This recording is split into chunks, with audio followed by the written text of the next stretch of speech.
संपूर्ण श्री शिव महापुराण रुद्रसंहिता सतीखंड अध्याय 10 ब्रह्मा आणि विष्णू यांचा सुसंवाद। ब्रह्मदेव नारदांना म्हणाले, हे मुने, कामदेवांचे सर्व प्रयत्न व्यर्थ गेले, त्यामुळे माझा अहंकार नाहीसा झाला।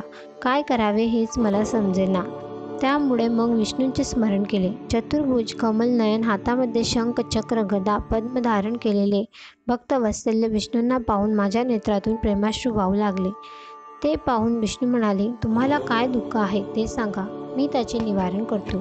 मी म्हणालो, माझे दुःख आपणच दूर करू शकतात।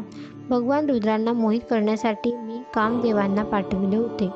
त्यांच्याबरोबर रती, वसंत आणि मार्गनही होते। त्यांनी खूप प्रयत्न केले, पण त्यांचा काही उपयोग झाला नाही। सृष्टीच्या प्रारंभी मी दक्षाधिक 10 मानसपुत्रांना निर्माण केले, तसेच वाणीद्वारे एक कन्याही निर्माण केली। ती सुंदर कन्या पाहून माझ्या मनात मोह निर्माण झाला।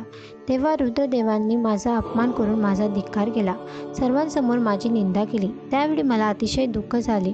ते एखाद्या स्त्रीचा पत्नी म्हणून स्वीकार करतील, त्यावेळीच माझे दुःख दूर होईल।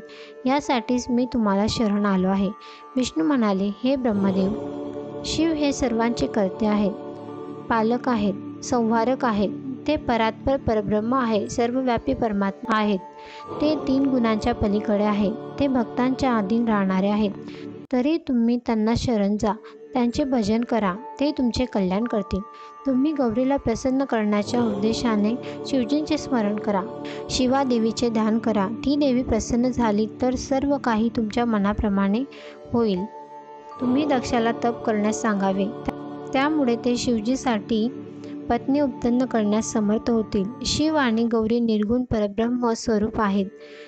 ते स्वेच्छेने सगुण साकार होतील। भक्तांची इच्छा पूर्ण करण्यासाठी ते नेहमी तत्पर असतात। शिवजींनी तुम्हाला व मला उत्पन्न केले। उमेसह प्रकटलेल्या त्या अविनाशी प्रभूंनी तुम्हाला सृष्टी कार्य करण्याचा आदेश दिला आणि माझ्यावर सृष्टी पालन करण्याची जबाबदारी सोपविली।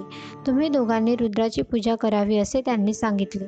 तो तुमचे मनोरथ पूर्ण करेल। उमेची देखील 3 रूपे होतील, त्यापैकी लक्ष्मी ही माझी पत्नी होईल, सरस्वती ही ब्रह्मदेवाची पत्नी होईल, तसेच पूर्ण रूपा सती ही रुद्राची पत्नी होईल। आता शिवा देवी सती नावाने अवतीर्ण होणार आहेत।